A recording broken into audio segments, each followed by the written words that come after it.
Hello everyone, this is Pooja. Welcome to my channel Pooja Yadav 9298।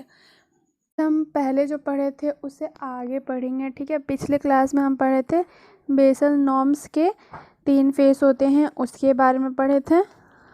और lastly non performing उसमें assets आते हैं, परफॉर्मिंग एसेट्स आती है, ये सब के बारे में पढ़े थे। आज हम इससे आगे पढ़ेंगे, ठीक है। Unit 7 banking and financial institution के अंदर नेट के पेपर 2 का है ये यूनिट 7, ठीक है। आज हम पढ़ेंगे digitization of banking and other financial services, internet banking, mobile banking, digital payment system. मतलब इसमें हमें इंटरनेट से जुड़े बहुत सारे बातों के बारे में जानना है। इंटरनेट बैंकिंग कैसे होता है, डिजिटल पेमेंट कैसे होता है, जो कि आजकल बहुत हो रहा है। डिजिटल पेमेंट, आदमी घर में बैठे बैठे ही पेमेंट कर दे रहा, बिल पेमेंट कर दे रहा, बिजली बिल का पेमेंट कर दे रहा, आदि बहुत सारे पेमेंट, मोबाइल रिचार्ज, ये सब कर ले रहा है। इन सब के बारे में हम इसमें पढ़ेंगे, जो कि ये हमारे सिलेबस में इंक्लूडेड है यूनिट 7 में। बैंकिंग एंड फाइनेंशियल इंस्टीट्यूट के अंतर्गत ये से हमारे सिलेबस में इंक्लूडेड है, तो हम इसके बारे में पढ़ेंगे। जब हमारे बैंकिंग सर्विसेज ऑनलाइन होने लगती है तो हम डिजिटाइजेशन कहते हैं, जिसमें हमारा इंटरनेट बैंकिंग, मोबाइल बैंकिंग और डिजिटल पेमेंट सिस्टम आदि आ जाएंगे, ठीक है।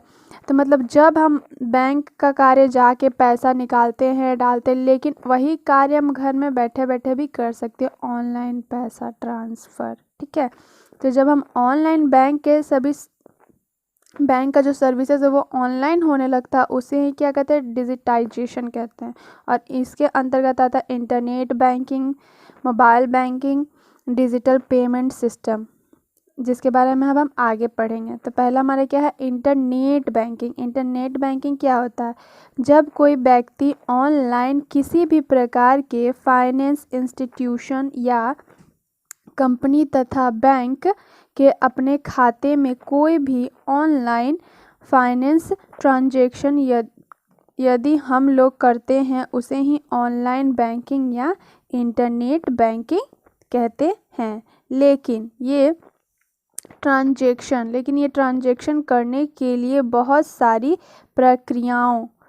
प्रक्रियाओं को पूरा करने के बाद ही कंफर्म पेमेंट होता है। जैसे यदि हमें किसी इंस्टीट्यूशन में फाइनेंस पेमेंट करना है, इंस्टीट्यूशन मतलब पता ही है, संस्था मतलब कोई जगह, पेमेंट करना है तो पहले हमें उस इंस्टीट्यूशन में रजिस्टर करना पड़ेगा। फिर पासवर्ड की आवश्यकता होती है कस्टमर को, तब जा कर उसका अकाउंट वेरिफिकेशन होता है, फिर वह फाइनेंस ट्रांजैक्शन कर सकता है। मतलब क्या इंटरनेट बैंकिंग हम लोग कैसे करते हैं, बैंक में अगर हम लोग ऐप डाउनलोड करते हैं बैंक का, तो क्या करते हैं, पहले हम लोग उसको डाउनलोड करते हैं, फिर उसमें जो हमारे प्रूफ मांगते हैं हम उसमें डालते हैं, वो वेरीफाई करता है, उसके बाद ही ना हम पैसा का पेमेंट कर सकते हैं, लेन देन कर सकते हैं मोबाइल के थ्रू, घर में बैठे बैठे ही। वो चाहे बिजली बिल का पेमेंट या किसी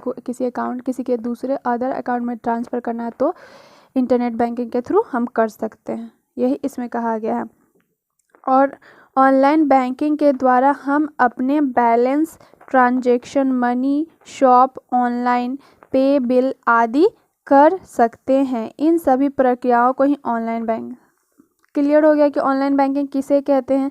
ट्रांजैक्शन करते हैं, ऑनलाइन ट्रांजैक्शन करते हैं, और साथ ही हम घर बैठे बैठे अपने अकाउंट का बैलेंस भी चेक कर सकते हैं कि मेरे अकाउंट में कितना पैसा है, क्या है, और ये सब भी चेक कर सकते हैं कि अब मेरे अकाउंट में जो पैसा था वो हम कहाँ कहाँ खर्च किए और कैसे किए, उन सब का पूरा डाटा उसमें रहता, हम चेक कर सकते हैं ऑनलाइन बैंकिंग के द्वारा। इससे हम जो शॉपिंग भी कर सकते हैं, पे बिल मतलब बिल्स भी पे कर सकते हैं, किसी भी तरह का बिल्स पे कर सकते हैं, जैसे दुकान का हो गया, मार्केट का हो गया, या फिर बिजली बिल हो गया, या फिर हम लोग रिचार्ज भी कर सकते हैं, ये सब। तो उसे ही हम लोग क्या कहते हैं, ऑनलाइन बैंकिंग। अब नेक्स्ट आता है हमारा मोबाइल बैंकिंग।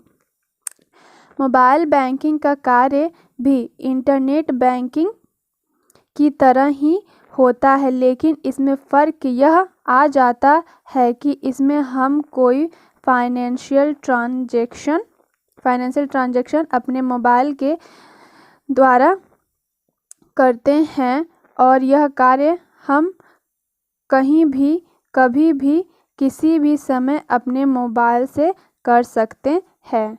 जैसे अपने खाते के बारे में कोई इन्फॉर्मेशन लेना है तो पता कर सकते हैं, या किसी को मनी सेंड करनी है तो कर सकते हैं, और इसमें किसी भी प्रकार का कोई खर्च नहीं होता है और सरलता पूर्वक हो जाता है। मतलब मोबाइल बैंकिंग, क्योंकि मोबाइल के थ्रू हम लोग ये सब काम कर रहे हैं, बैंक का अपना ऐप इसमें खोलते हैं और इसी के मोबाइल में हमारा ऐप है, उसी के थ्रू हम पैसों का लेन देन, किसी को पैसा देना, या फिर अगर हमें कोई पैसा दे रहा तो हम बैलेंस चेक कर सकते हैं कि मेरे अकाउंट में पैसा आया कि नहीं आया।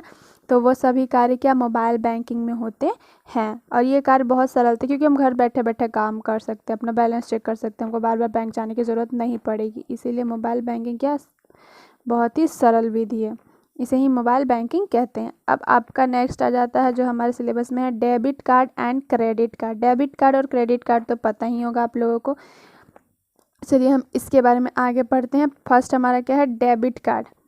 डेबिट कार्ड एक इलेक्ट्रॉनिक कार्ड है जो बैंक के द्वारा बैंक के ग्राहक को जो उस बैंक में अपना खाता खुलवाए हैं उनको प्रोवाइड कराई जाती है, और इसका उपयोग हम कैश को आसानी से कहीं भी कहीं भी एटीएम के द्वारा निकाल सकते हैं, या यदि हम कहीं भी शॉपिंग करने जाते हैं तब भी हम अपने कार्ड के द्वारा मनी पे कर सकते हैं अपना डेबिट कार्ड नंबर देकर। मतलब डेबिट कार्ड क्या है, डेबिट कार्ड वही एटीएम कार्ड जिसको हम बोलते हैं। डेबिट कार्ड के थ्रू हम लोग किसी भी एटीएम से कहीं भी हो, अगर हमें पैसा की ज़रूरत पड़ा तो हम लोग डेबिट कार्ड से निकाल सकते हैं। मोबाइल बैंकिंग में क्या था, हम लोग पैसा ट्रांसफ़र कर सकते हैं, पैसा देख सकते हैं, बट निकाल तो नहीं निकाल सकते हैं। लेकिन ये डेबिट कार्ड क्या होता है, डेबिट कार्ड के थ्रू हम लोग पैसा निकाल सकते हैं, कहीं भी रहें, कहीं भी अगर हमें ज़रूरत पड़ेगा, एटीएम बस अगर हमें मिल गया हम वहाँ से क्या कर सकते हैं, पैसा निकाल सकते हैं अगर हमें ज़रूरत है तो। और अगर हम इसके थ्रू भी शॉपिंग कर सकते हैं, शॉपिंग कर लिया और अगर हमारे पास पैसा नहीं है बट हमारे पास कार्ड है तो हम उसे कार्ड नंबर दे देंगे, वो स्वाइप करेगा और उसमें से अपना पैसा ऑलरेडी कट हो जाएगा जितना कि हम शॉपिंग किए हैं। इसे ही हम क्या कहते हैं, डेबिट कार्ड कहा जाता है। नेक्स्ट हमारा आएगा क्रेडिट कार्ड। इसमें भी और है, और हम ऑनलाइन व ऑफलाइन में भी इसके द्वारा मनी पे कर सकते हैं, और जो भी हम पैसे जमा या पैड करते हैं ये सभी हमारे अकाउंट से कट जाते हैं। इस प्रकार इन सभी प्रक्रियाओं को ही डेबिट कार्ड कहते हैं। ठीक है, अब नेक्स्ट हमारा क्या है, क्रेडिट कार्ड। क्रेडिट कार्ड एक ऐसा कार्ड होता है जिसे फाइनेंशियल इंस्टीट्यूशन के द्वारा बैंक के कस्टमर को दिया जाता है। इसके द्वारा भी कस्टमर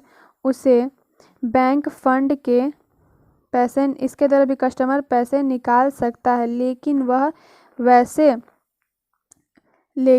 वह पैसे उसे बैंक फंड के रूप में उस ग्राहक को कुछ समय के लिए देता है और उस पर इंटरेस्ट भी लगाता है। इसके द्वारा भी हम लेन देन कर सकते हैं। इन सभी स्थितियों को क्रेडिट कार्ड कहते हैं। मतलब इस सभी प्रक्रियाओं को क्रेडिट कार्ड में क्या होता है, क्रेडिट कार्ड वो कार्ड होता है जिसमें हमें बैंक तो प्रोवाइड कराता है, लेकिन इसमें हमारा पैसा नहीं होता, वो हमें क्या देता है, बैंक पैसा देता है, और जो पैसा हमें बैंक देता है उस पर वो हमसे क्या लेता है, इंटरेस्ट भी लेता है।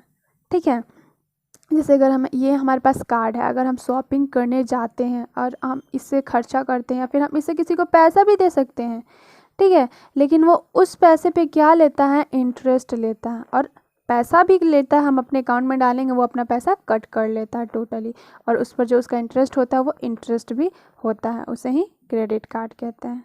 ठीक है, नेक्स्ट हमारा क्या है, इलेक्ट्रॉनिक फंड ट्रांसफ़र या national electronic fund transfer. Electronic fund transfer भी कह सकते हैं इसे आप, या फिर नेशनल इलेक्ट्रॉनिक फंड ट्रांसफ़र भी कह सकते हैं। ठीक है, जब हम नेशनल लेवल पर फंड व अपने पैसों का ट्रांजैक्शन करते हैं, NEFT कहते हैं। ठीक है, NEFT का ही ये क्या है, फुल फॉर्म है, नेशनल इलेक्ट्रॉनिक फंड ट्रांसफ़र। जैसे कि हम लोग खाता खोलते तो NEFT करते हैं ना, नेशनल लेवल पे ये हो गया, तो उसे ही NEFT कहते हैं। क्या हो गया, इसे कहते हैं हम NEFT का फुल फॉर्म क्या है हमारा, यह इंपॉर्टेंट है, आप लोग ध्यान से पढ़ लीजिएगा। NEFT का फुल फॉर्म क्या है, नेशनल इलेक्ट्रॉनिक फंड ट्रांसफ़र। ठीक है, national electronic fund transfer base on different net settlement DNS। आगे हमारा आता है base on different net settlement. DNS का फुल फॉर्म ही है डिफरेंट नेट सेटलमेंट। ठीक है, बेस्ड ऑन मतलब NEFT जो रहता है वो डिफरेंट नेट सेटलमेंट पे बेस्ड है। ठीक है ना, बेस्ड होता है। अब यहाँ बोला जाए डिफरेंट नेट सेटलमेंट उसे कहते हैं जिसमें कोई भी ट्रांजैक्शन इकट्ठे ग्रुप में होती है बाद में कभी भी, मतलब डिफरेंट नेट सेटलमेंट आपका वो हो जाता है जिसमें हम कोई भी ट्रांजैक्शन ग्रुप में कर सकते हैं, एक एक करके नहीं, हम ग्रुप में कर सकते हैं, तो वो होता है डिफरेंट नेट सेटलमेंट। नेक्स्ट आता है हमारा स्लोअर देन RTGS, मतलब जो नेट सेटलमेंट होता है NEFT का जो ट्रांजेक्शन होता है वो RTGS से क्या होता है, स्लो होता है। ठीक है ना, ये स्लो थोड़ा काम करते हैं। क्यों स्लो काम करते, जाहिर सी बात है अगर हम ग्रुप्स में पैसा भेज रहे हैं, लेन देन कर रहे हैं, तो जाहिर सी बात है थोड़ी सी तो टाइम ये ज़्यादा एक्स्ट्रा लेगी ही ना, तो ये RTGS से ये ज़्यादा टाइम लेता है क्योंकि इसमें ग्रुप्स में लेन देन किया जाता है। नेक्स्ट है there is no minimum limits of transaction. ठीक है ना, NEFT में लेन देन के अमाउंट में कोई लिमिट नहीं होता, मतलब इसमें आप जितना चाहे उतना अमाउंट में पैसा ट्रांजेक्शन कर सकते, लेन देन कर सकते हैं, इसका कोई लिमिट नहीं रहता NEFT में।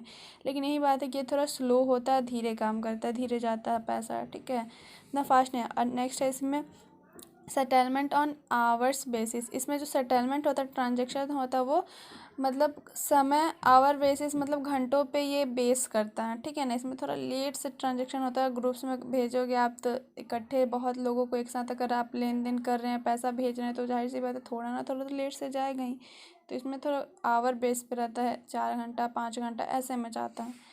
अब नेक्स्ट है आपका real time gross settlement system, जो कि RTGS हम ऊपर देखे थे कि ये स्लोअर देन RTGS से, तो वही यहाँ RTGS के थ्रू भी हम पैसों का लेन देन ही करते हैं। ठीक है, ऑनलाइन पर मतलब RTGS के थ्रू भी पैसा अगर हम भेजते हैं तो इसमें थोड़ा फास्ट जाता है, और वही हम NEFT के थ्रू भेजते हैं तो थोड़ा लेट से जाता है, स्लो काम करता है। किससे, ये RTGS से, मतलब रियल टाइम ग्रोस सेटलमेंट इसका फुल फॉर्म होता है। ये ग्रोस सेटलमेंट पर आधारित रहती है और यह जैसे ऑर्डर आता है वैसे वैसे अलग अलग ट्रांजेक्शन करती है। मतलब ये जो real time gross settlement system है, मतलब RTGS जो है ना, इसमें क्या होता है, इसमें जो हम पैसा भेजते हैं वो कोई ग्रुप्स में नहीं भेजते हैं, एक एक करके ही भेजते हैं। और अगर हम एक बार ऑर्डर कर देते हैं, मतलब एक बार अगर हम सेंड करते हैं तो एक एक करके ये पैसा जाता है, इसीलिए ये फास्ट होता है NEFT से। अब ये फास्टेस्ट मोड तो हम आपको बता ही दें कि फास्टेस्ट क्यों होता है, क्योंकि ये अलग अलग ट्रांजेक्शन करता है। देख लीजिए, स्पीड मोड होती है क्योंकि ये ट्रांजेक्शन अलग अलग करता है, इसलिए फास्टेस्ट काम भी करता है। ठीक है, तो ये फास्टेस्ट मोड भी होता है RTGS। अब इसका minimum amount to B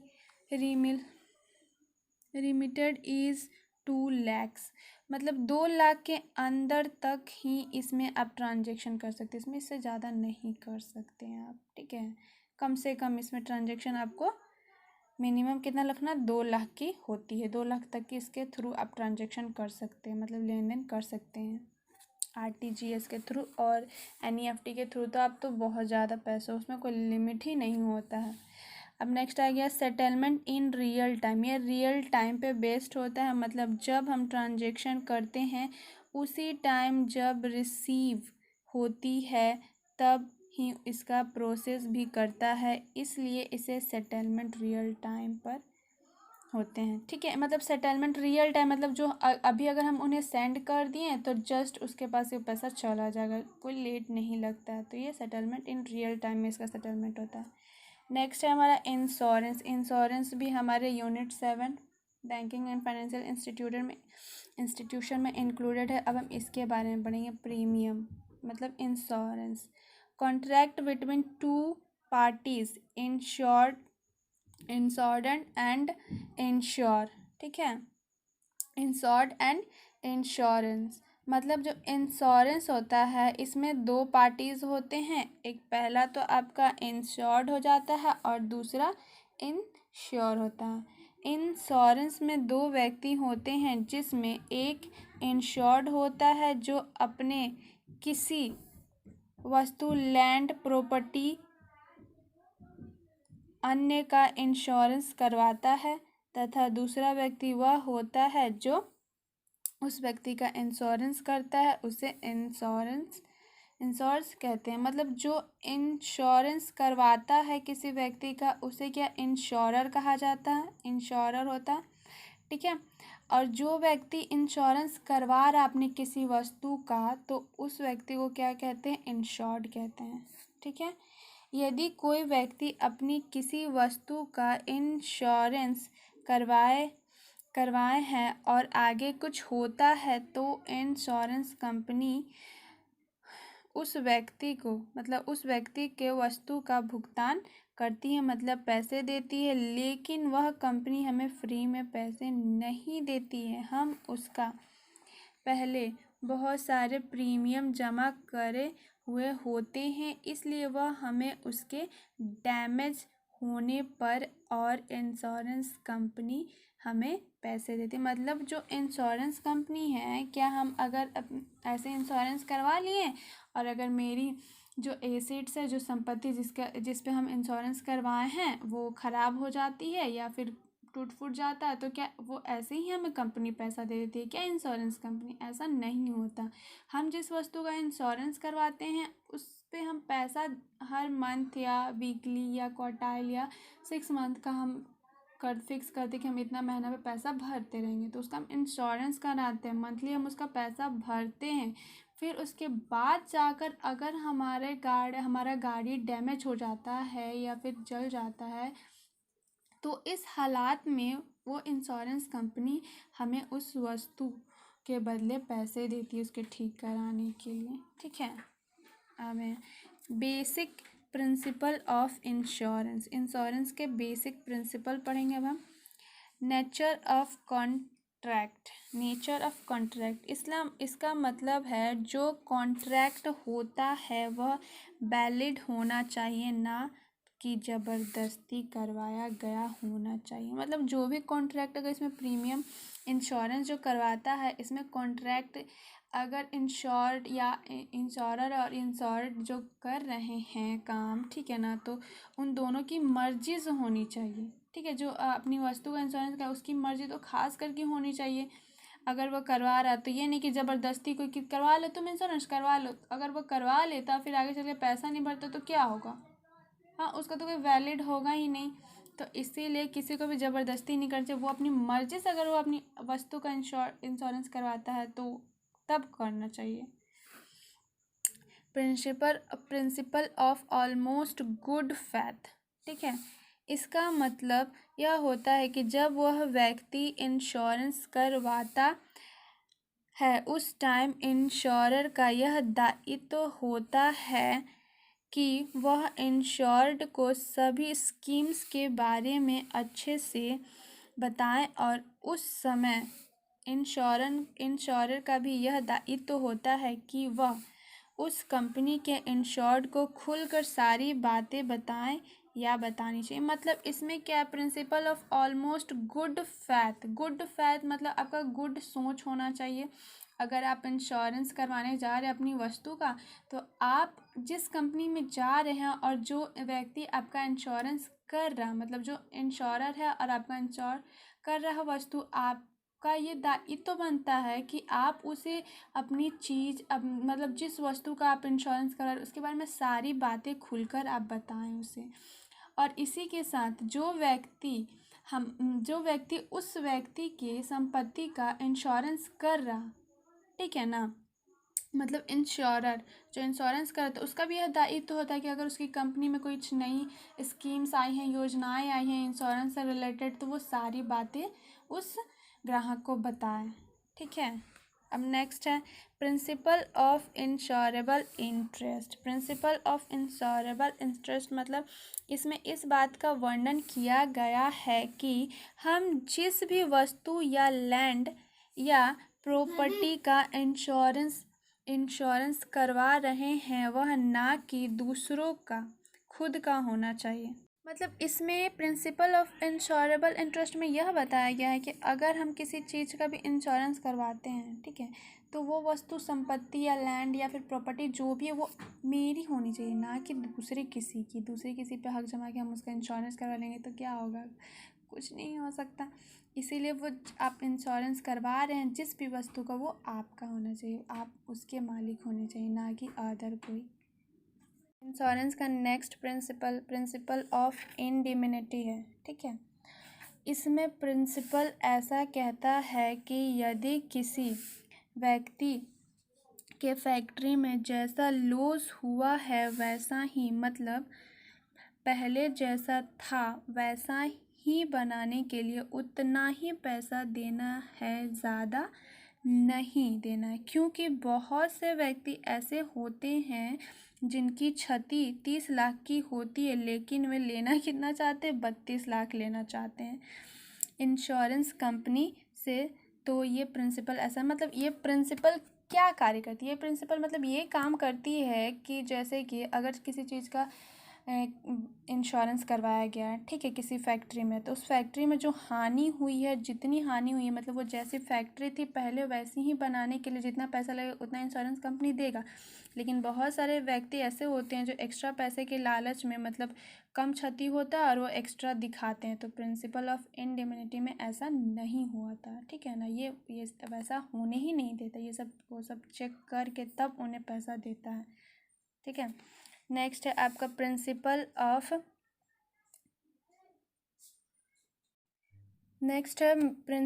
of mitigation of loss. इसमें इस बात का वर्णन किया गया है कि यदि कोई व्यक्ति अपने फैक्ट्री का इंश्योरेंस करवाया है और यदि उसके फैक्ट्री में आग लगती है तो उसे ऐसा नहीं सोचना चाहिए कि मैंने तो इंश्योरेंस करवाया ही है, जलने दे, बल्कि उसे पूरी तरह उसे बचाने की कोशिश करती रहनी चाहिए। मतलब principle of mitigation of loss में यह बताया जाता है कि मतलब जैसे कि बहुत व्यक्ति क्या होता है, इंश्योरेंस करवा लेता है तो एकदम क्या आराम से रहता है कि उसकी फैक्ट्री का कुछ भी होगा उससे क्या फ़र्क पड़ता है, इंश्योरेंस तो मैंने फैक्ट्री का करवाया ही है, इंश्योरेंस कंपनी मुझे तो इतना पैसा देगी ही, मेरा तो रिकवर हो ही जाएगा। लेकिन किसी भी व्यक्ति को ऐसा बिल्कुल नहीं सोचना चाहिए।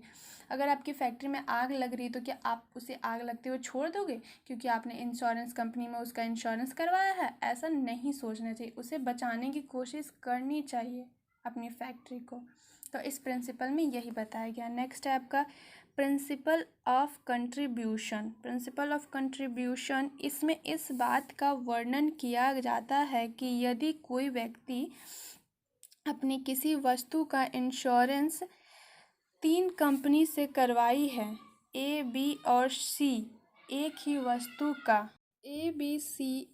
वस्तु का 10 लाख का, तो ऐसा नहीं होगा कि उसके लॉस होने पर ये तीनों कंपनी उस व्यक्ति को अलग अलग 10 लाख रुपए देगी। वो तीनों मिलकर, मतलब कंट्रीब्यूट कर के कंपनी को 10 लाख फुल पैसा देगी, ठीक है। मतलब इसमें प्रिंसिपल ऑफ कंट्रीब्यूशन में क्या होता है, बहुत सारे व्यक्ति चालाकी से क्या करते कि एक ही, अब उसका एक ही संपत्ति होता है, लैंड हो गया, प्रॉपर्टी कुछ भी हो गया, उसका इंश्योरेंस 3 कंपनियों में करवा लेता है।